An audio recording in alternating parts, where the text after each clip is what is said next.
नमस्कार, मैं हूं अंकुर। आप देख रहे हैं सत्य हिंदी का न्यूज बुलेटिन। एक नजर डाल लेते हैं अब तक की खबरों पर। कांग्रेस नेता राहुल गांधी ने उस दलित युवक के पिता और भाई से बात की जिसकी रायबरेली में पीट पीट कर हत्या कर दी गई थी। उन्होंने कहा कि इस असहनीय दुख की घड़ी में वो पीड़ित परिवार के साथ हैं। कांग्रेस के मीडिया एवं प्रचार विभाग के प्रमुख पवन खेड़ा ने इसकी जानकारी दी। पवन खेड़ा ने एक्स पर एक पोस्ट में कहा कि पीट पीट कर जान लेने की ये घटना हृदय विदारक है। उन्होंने कहा कि अंतिम क्षणों में जब उसे लाठी और बेल्ट से बेरहमी से पीटा जा रहा था तब युवक को अपनी आखिरी उम्मीद राहुल गांधी की याद आ रही थी। कांग्रेस नेता ने कहा कि राहुल संसद में रायबरेली का प्रतिनिधित्व करते हैं और वहां के लोगों को अपना परिवार मानते हैं। उनके लिए ये बेहद दुखद है।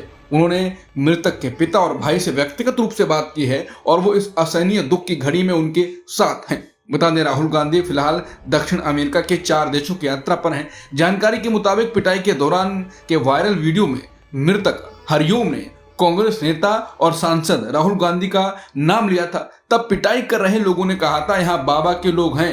कांग्रेस ने इसे लेकर सोशल मीडिया एक्स पर भी पोस्ट शेयर किया।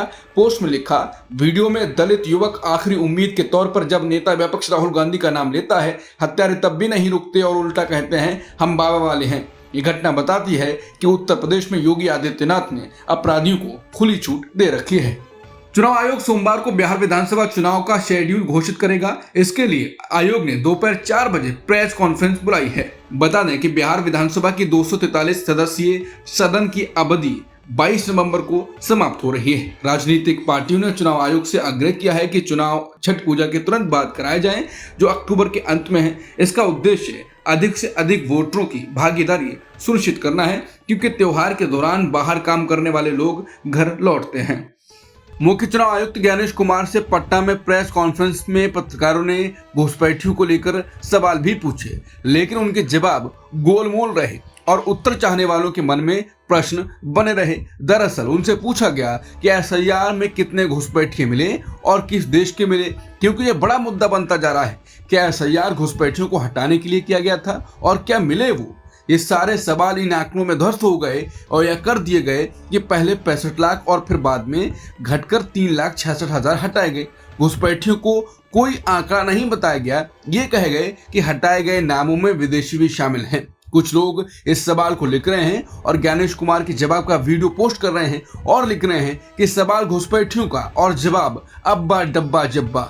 सुप्रीम कोर्ट 6 अक्टूबर यानी आज जलवायु कार्यकर्ता सोनम वांगचुक की पत्नी डॉक्टर गीतांजलि एंगमो द्वारा दायर हैबियस कॉर्पस याचिका पर सुनवाई करेगा। यह याचिका राष्ट्रीय सुरक्षा अधिनियम यानी एनएसए के तहत उनके पति की हिरासत के खिलाफ दायर की गई है। जस्टिस अरविंद कुमार और एनवी अंजारिया की बेंच इस मामले को प्राथमिकता पर सुनवाई के लिए तय कर चुकी है। ये मामला सुप्रीम कोर्ट के 10 दिवसीय दशहरा अवकाश के बाद पहले दिन की सुनवाई में शामिल किया गया है। गीतांजलि एंगमो ने यह भी कहा कि उनके पति के पाकिस्तान और चीन से जुड़े होने के आरोप निराधार हैं और ये गिरफ्तारी लोकतांत्रिक विरोध को दबाने के लिए की गई है। जेल में बंद पर्यावरण कार्यकर्ता सोनम वांगचुक ने 24 सितंबर को लेह में हुए गोलीकांड की स्वतंत्र न्यायिक जांच की मांग की है। इस घटना में 4 लोग मारे गए और 70 से अधिक घायल हुए थे। वांगचुक ने कहा कि जब तक जांच पूरी नहीं होती वो जेल में रहने को तैयार हैं। जोधपुर सेंट्रल जेल से अपने पहले संदेश में वांगचुक ने लद्दाख के लोगों से शांति और एकता बनाए रखने का आग्रह किया और कहा कि राज्य बनने और 6ठी अनुसूची की मांग सत्य, गांधीवादी, अहिंसक तरीके से जारी रखी जाएगी। उन्होंने कहा कि मैं पूरी तरह से apex body Leh, Kargil democratic alliance और लद्दाख के लोगों के साथ खड़ा हूं हमारी संवैधानिक मांगों के लिए। बीजेपी ने गुजरात और झारखंड के नए प्रदेश अध्यक्षों की घोषणा कर दी है। अब सभी की नजरें पार्टी के राष्ट्रीय अध्यक्ष और उत्तर प्रदेश इकाई प्रमुख पर टिकी हैं। सूत्रों के अनुसार दोनों पदों के लिए परामर्श प्रक्रिया पूरी हो चुकी है। सूत्रों का कहना है कि पार्टी जल्द ही दिल्ली, हरियाणा, कर्नाटक और त्रिपुरा के प्रदेश प्रमुखों की घोषणा भी कर सकती है। यूपी प्रमुख की घोषणा राष्ट्रीय अध्यक्ष से पहले हो सकती है। यूपी इकाई प्रमुख के लिए पूरी परामर्श प्रक्रिया पूरी हो चुकी है। अब पार्टी के शीर्ष नेतृत्व को तय करना है कि ओबीसी नेता को चुना जाए या ब्राह्मण नेता को जो राज्य कैबिनेट में बदलाव से जुड़ा हो। ये घोषणा बिहार चुनाव के बाद हो सकती है। पाकिस्तानी कब्जे वाले गिलगित बाल्टिस्तान में धारा 144 1 महीने के लिए लागू कर दी गई है। इस धारा के तहत सार्वजनिक सभाएं और रैलियां प्रतिबंधित हैं। साथ ही हथियार दिखाना, हवाई फायरिंग और पिलियन राइडिंग पर भी रोक लगा दी गई है। हालांकि महिलाओं, बच्चों और बुजुर्गों के लिए पिलियन राइडिंग पर छूट रहेगी। आज दिन में गिलगित बाल्टिस्तान में 2 फायरिंग की घटना हुई। पहली घटना में चीफ कोर्ट के जस्टिस मलिक इनायत उर रहमान की कार पर गोलीबारी हुई। जस्टिस और उनके ड्राइवर सुरक्षित रहे, लेकिन कई गोलियां कार में लगीं और वाहन को आंशिक नुकसान हुआ। दूसरी घटना में सीपीओ चौक के पास एक वाहन पर गोलीबारी हुई, जिसमें 4 लोग घायल हुए, जिनमें धार्मिक समूह के नेता काजी निसार भी शामिल हैं। गवर्नर सैयद मेहंदी शाह और मुख्यमंत्री हाजी गुलबर खान ने दोनों घटनाओं की निंदा की। मुख्यमंत्री ने उच्च स्तरीय जांच का आदेश दिया और लोगों से संयम बनाए रखने और आतंकवादियों के षड्यंत्रों को नाकाम करने की अपील की। रूस के रक्षा विशेषज्ञों ने कहा है कि अगर रूस पाकिस्तान को JF-17 लड़ाकू विमानों के लिए RD-93 इंजन दे रहा है तो इससे भारत को ही फायदा होगा। उन्होंने विपक्ष की आलोचना को बेबुनियाद बताया। मॉस्को के प्रिमाकोव इंस्टीट्यूट के दक्षिण और दक्षिण पूर्व एशिया मामलों के विशेषज्ञ प्योत्र टोपिचानोव ने बताया कि अगर ये रिपोर्ट सही है तो ये भारत के लिए 2 तरह से फायदेमंद है। उन्होंने कारण बताए कि चीन और पाकिस्तान अभी तक रूसी इंजन का विकल्प नहीं बना पाए हैं। भारत पहले से इस इंजन और JF-17 की क्षमता से परिचित है।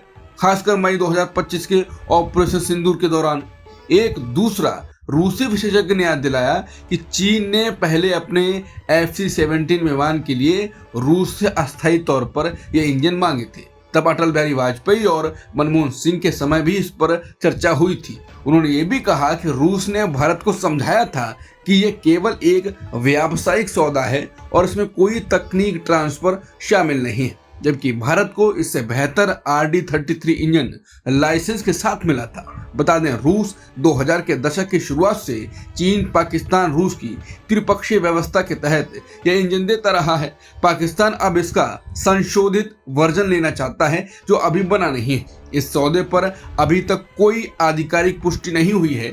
इधर कांग्रेस नेता जयराम रमेश ने सरकार से पूछा कि रूस जो भारत का भरोसेमंद सहयोगी रहा है, वो पाकिस्तान को सैन्य मदद क्यों दे रहा है। बीजेपी ने उन खबरों को गलत और भड़काऊ सूचना बताया जिनमें कहा गया कि रूस पाकिस्तान को JF-17 लड़ाकू विमानों के इंजन दे रहा है। भाजपा ने कांग्रेस पर भी निशाना साधा और आरोप लगाया कि कांग्रेस ने इस मुद्दे को सोशल मीडिया पर उठाकर भारत के बजाय दुश्मन का पक्ष लिया है। पार्टी का कहना है कि ऐसी अफवाहें देश हित के खिलाफ हैं और कांग्रेस जिम्मेदारी से बात करने के बजाय भ्रम फैलाने की कोशिश कर रही है। केंद्रीय पर्यावरण, वन और जलवायु परिवर्तन मंत्रालय ने हाल ही में एक प्रस्ताव रखा है। इसके अनुसार stand alone cement grinding unit बिना कैप्टिव पावर प्लांट के उसको पर्यावरणीय मंजूरी के लिए पहले से अनुमति लेने की जरूरत से मुक्त किया जाता है। ये प्रस्ताव 26 सितंबर को ड्राफ्ट नोटिफिकेशन के रूप में जारी किया गया था।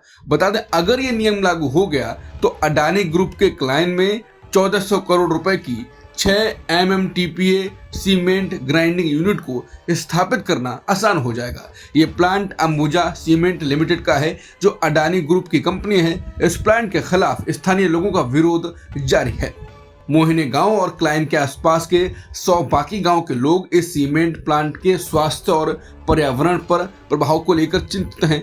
महाराष्ट्र प्रदूषण नियंत्रण बोर्ड द्वारा आयोजित सार्वजनिक सुनवाई में नागरिकों ने इस प्लान का विरोध किया और सवाल उठाया कि इतनी अधिक आबादी वाले शहर में इसे कैसे अनुमति दी जा सकती है। ओडिशा के कटक जिले में 2 समुदायों के बीच तनाव और पुलिस पर हमले के बाद हालात बिगड़ गए। लगातार हो रही झड़पों को रोकने के लिए राज्य सरकार ने 13 थानों के इलाकों में 36 घंटे का कर्फ्यू लगा दिया है। सुरक्षा को देखते हुए रविवार शाम से 24 घंटे के लिए इंटरनेट सेवा भी बंद कर दी गई है। शुक्रवार रात से अब तक हुई हिंसा में 25 पुलिसकर्मी घायल हो चुके हैं। प्रशासन ने लोगों से घरों में रहने और अफवाहों से बचने की अपील की है।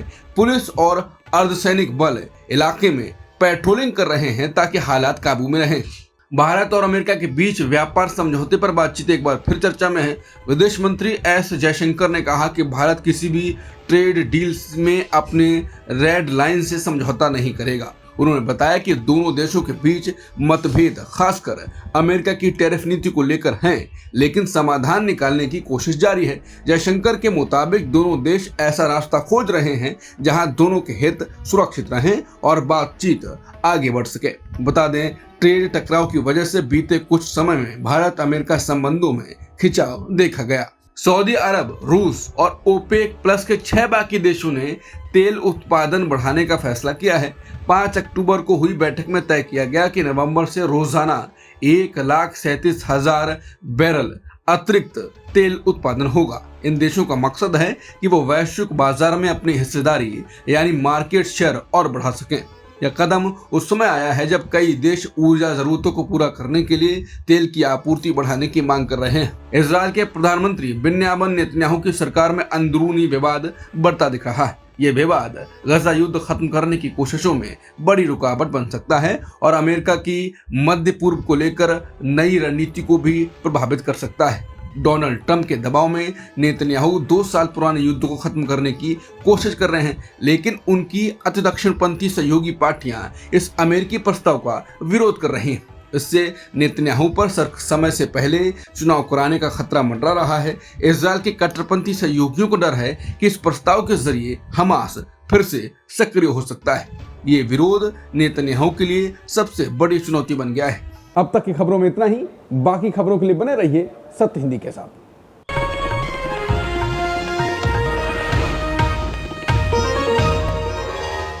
Copyright disclaimer under Section 107 of the Copyright Act 1976. Allowance is made for fair use for purposes such as criticism, comment, news reporting, scholarship, and research. Fair use is a use permitted by copyright statute that might otherwise be infringing.